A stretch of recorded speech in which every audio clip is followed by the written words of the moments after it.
দর্শক আমন্ত্রণ আজকে চট্টগ্রামের শুরুতেই জানিয়ে দেব শিরোনামগুলো।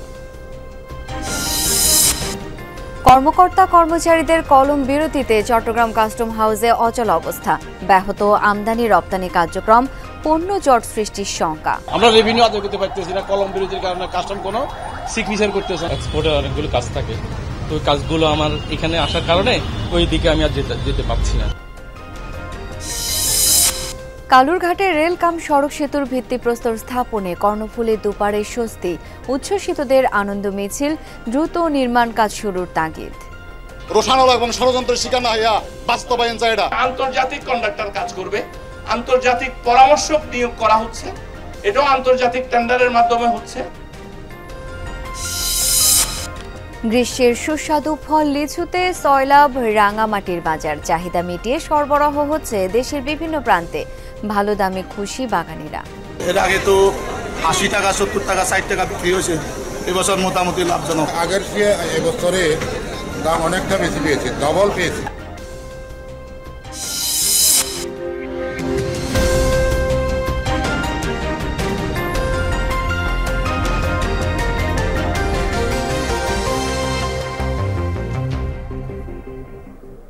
দর্শক শিরোনাম দেখছিলেন, আপনাদের সাথে আছি আমি শাওন দত্ত। জানাবো বিস্তারিত।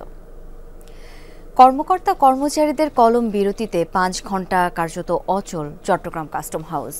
বিল ইনভেন্টরি দাখিল ও শুল্কায়ন বন্ধ থাকায় ব্যাহত হয় আমদানি পণ্য খালাস, আটকা পড়েছে রপ্তানি পণ্য চালানো।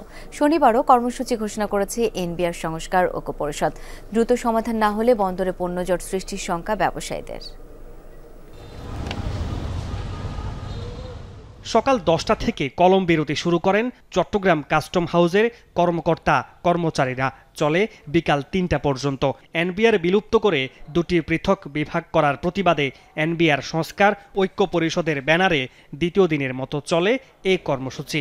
এতে ব্যাহত হয় শুল্কায়ন ও রাজস্ব আদায় কার্যক্রম, বিপাকে পড়েন আমদানিকারকের নিযুক্ত C&F এজেন্ট। কলম বিরতির কারণে কাস্টম কোনো সিগনেচার করতেছে না, কোনো ফাইল চাইতেছে না, তো আপনারা আলোচনার পরিপ্রেক্ষিতে সবকিছু করেন। কাস্টমারের কারণে এখন সর্বদিকে বন্ধ, কারণ এটা কি আমাদের অপরাধ নাকি? রাজস্ব তো দৈনিক আদায় হচ্ছে না, দ্বিতীয়ত আমাদের তো সবকিছুই বন্ধ। কাজ স্থগিত, তার মানে ওইটাও স্টপ হয়ে গেছে, রেভিনিউ আদায়ের যে কন্ডিশনটা সেটাও তো অফ হয়ে গেছে। কলম বিরতির 5 ঘণ্টা সময়ে কাস্টমসে কোনো বিল অফ এন্ট্রি দাখিল করা যায়নি, শুল্কায়নও বন্ধ, আটকা পড়েছে অনেক রফতানি চালান। আমদানিকারক রপ্তানিকারক ওনাদের পণ্যের ডেলিভারিতে যে ঘাটতি হবে এবং যেভাবে তারা লস করবে, লোকসান করবে, এটা নিয়েও তারাও উদ্বিগ্ন।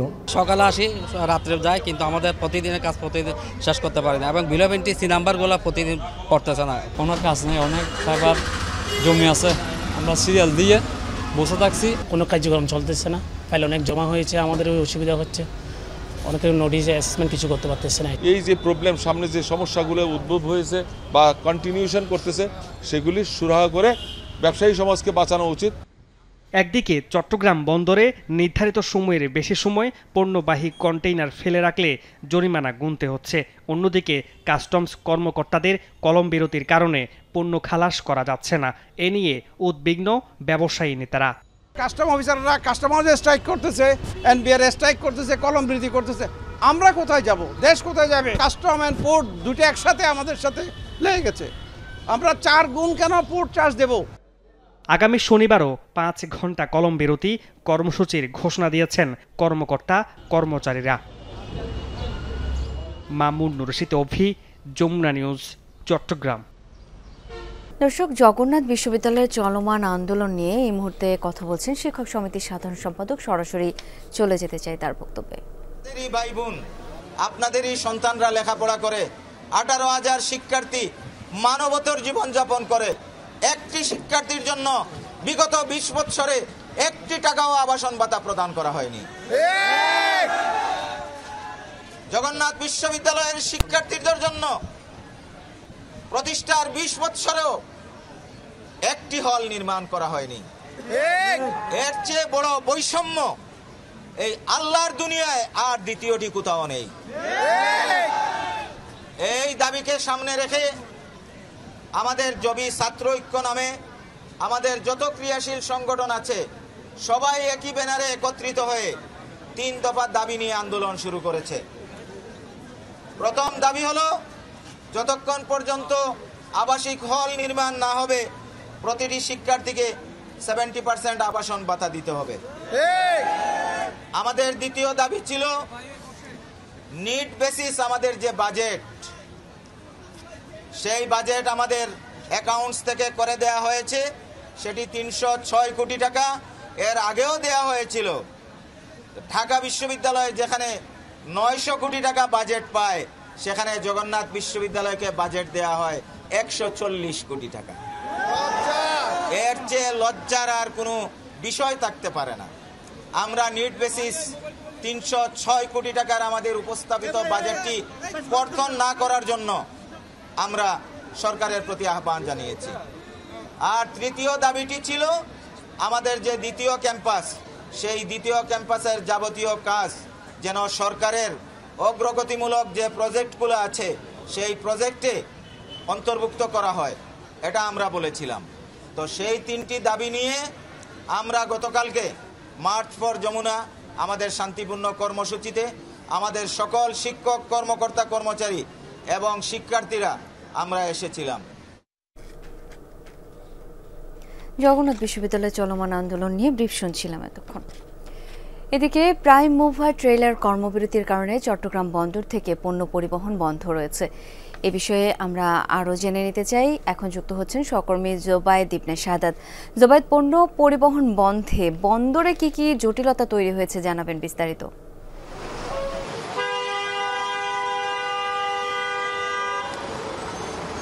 শাওন, যে ঘটনাটা ঘটেছে গতকাল, সেই ঘটনাটা হচ্ছে তাদের চালক এবং সংগঠনের সভাপতি মোট 3 জনকে মারধরের অভিযোগে তারা তাদের যে প্রাইম মুভারগুলো আছে সেগুলো চালানো থেকে বিরত রয়েছেন এবং এর কারণে বন্দরে যে কন্টেনারগুলো সেগুলো আনা নেওয়া বন্ধ রয়েছে। নিশ্চয়ই দেখতে পাচ্ছেন যে তাদের প্রাইম মুভারগুলো আছে সেগুলো তারা সড়কে রেখে একপাশ করে তারা সড়ক অবরোধ করেনি যদিও বা, তবে তাদের মতো তারা কর্মবিরতি পালন করছেন। এবং এই ঘটনাটা, তাদের যে অভিযোগটা, মঙ্গলবার রাতে প্রাইম মুভারে মরদেহ বহন করতে রাজি না হওয়ায় যে পাহাড়তলী থানার পুলিশ সদস্য কর্তৃক তাদেরকে হেনস্থ করা হয় এবং তার প্রতিবাদে বুধবার সন্ধ্যায় প্রতিবাদ সমাবেশ থেকে লাগাতার কর্মবিরতির ডাক দেয় প্রাইম মুভার শ্রমিকরা। এবং এই প্রাইম মুভার অ্যাসোসিয়েশন আমাদেরকে যেমনটা জানিয়েছে, চট্টগ্রাম বন্দর থেকে প্রায় 1200 প্রাইম মুভার ডিপোতে কন্টেনার আনা নেওয়ার কাজ করে থাকে এবং কর্মবিরতির কারণে প্রায় 21টি বেসরকারি কন্টেনার ডিপোর সবগুলোতেই অচল অবস্থা আছে।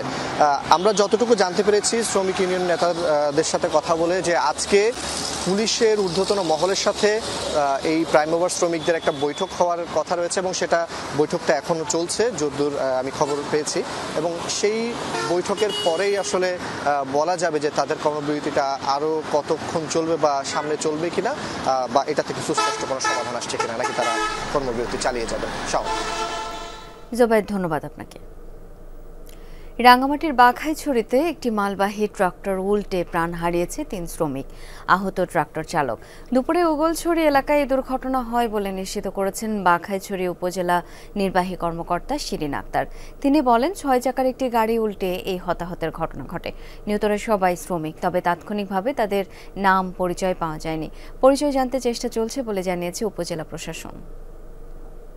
কালুরঘাটে নতুন রেল কাম সড়ক সেতুর ভিত্তিপ্রস্তর স্থাপনের পর স্বস্তি ফিরেছে কর্ণফুলী নদীর দুপারের মানুষের মধ্যে। এই সেতু নির্মাণ নিয়ে অনিশ্চয়তা দূর হওয়ায় উচ্ছ্বসিত তারা। আজ হয়েছে আনন্দ মিছিল। ভুক্তভোগীদের দীর্ঘদিনের আন্দোলন সংগ্রাম সফল। এবার পাড়াপাড়ে জনদুর্ভোগ লাঘবে সেতুটি নির্মাণ কাজ দ্রুত শুরু করার দাবি স্থানীয়দের। চট্টগ্রাম শহর থেকে বোয়ালখালীর মানুষের যাতায়াতে বছরের পর বছরের যে জনদুর্ভোগ একটিমাত্র ঘোষণা পাল্টে দিয়েছে পুরো জনপদের চিত্র।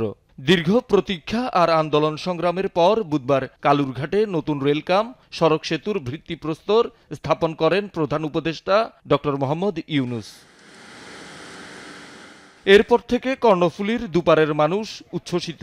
বৃহস্পতিবার সকালে অন্তর্বর্তী সরকারকে ধন্যবাদ জানিয়ে আনন্দ মিছিল বের করে বোয়ালখালীর বাসিন্দারা।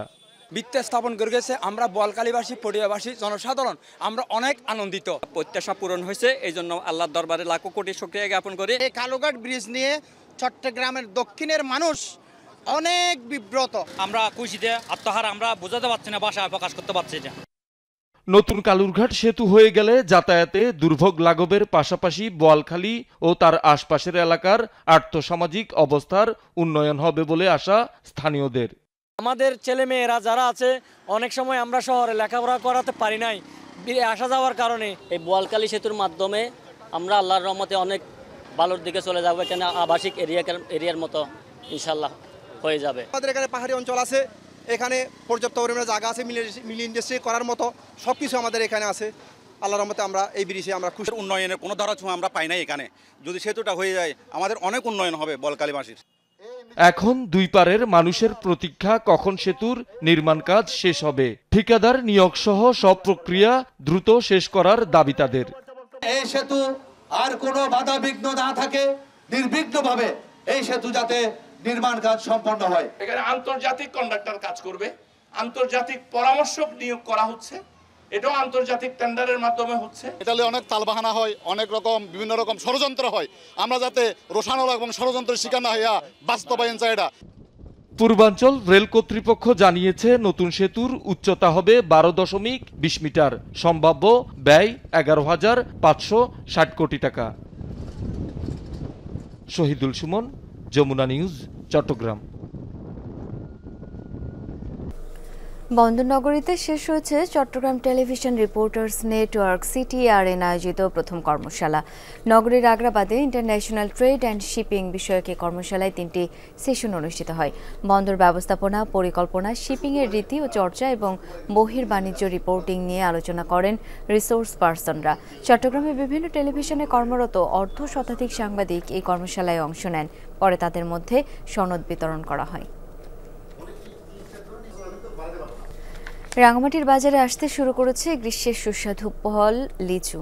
স্থানীয় চাহিদা মিটিয়ে যাচ্ছে ঢাকা, চট্টগ্রাম সহ সারা দেশে। চাহিদা বেশি থাকায় কেনার জন্য পাইকাররা ভিড় করছেন পাহাড়ে। এবার লিচুর ফলন তুলনামূলক কম, আকারেও ছোট, তারপরও ভালো দাম পাচ্ছেন বাগানীরা। পাহাড়ে উৎপাদিত লিচুর চাহিদা দেশ জুড়ে। রাঙামাটি সদর, লংগদু, কাপ্তাই সহ বিভিন্ন স্থান থেকে লিচু মিলছে বাজারে।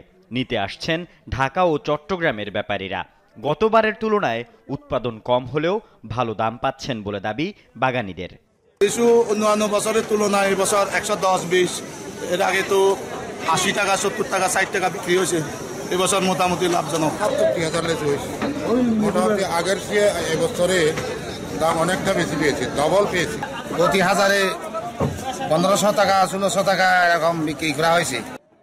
বাগানীরা বোটে করে রাঙামাটির সমতা ঘাট ও পৌর ট্রাক টার্মিনালে আনার পর সেখান থেকে পাইকাররা নিয়ে যাচ্ছেন দেশের বিভিন্ন জেলায়। চাহিদা বেশি হওয়ার কারণ হলো এখানকার লিচুগুলো কিন্তু আসলে মিষ্টি। পাহাড়ের লিচুগুলো একটু মিষ্টি, যার কারণে একটু চাহিদা বেশি। সংগ্রহ করি, ঢাকায় নিয়ে যাই, অন্য জায়গায় নিয়ে যাই। আছে চাহিদা মোটামুটি ভালোই। ফেনী দিই, নিমসা দিই, তারপরে কারণ বাজার দিই, এই মিরপুর দিই। এই মৌসুমে শুধুমাত্র রাঙামাটি জেলাতেই এবছর 12,000 টন লিচু উৎপাদন এবং অন্তত 3,60,00,000 টাকার ব্যবসা হবে বলে আশা কৃষি বিভাগের। স্থানীয় জাত যেগুলো বাজারে পাওয়া যাচ্ছে এখন, সেগুলো কিন্তু এখন ম্যাচিউর হয় নাই। সাধারণত চাষিরা ভালো দাম পাওয়ার আশায় আগাম এই লিচুগুলি ভেঙে নিয়ে আসতেছে। লিচুর যে বিয়ারিং ছিল, এবার কিন্তু লিচুর বিয়ারিং কত বছরের তুলনায় কিছুটা কম বলে মনে হচ্ছে। রাঙামাটিতে এবার 1,900 হেক্টর জমিতে লিচুর চাষ হয়েছে। প্রতি হেক্টরে উৎপাদন লক্ষ্যমাত্রা 8.5 টন করে। আল আমিন শিকদার, যমুনা নিউজ।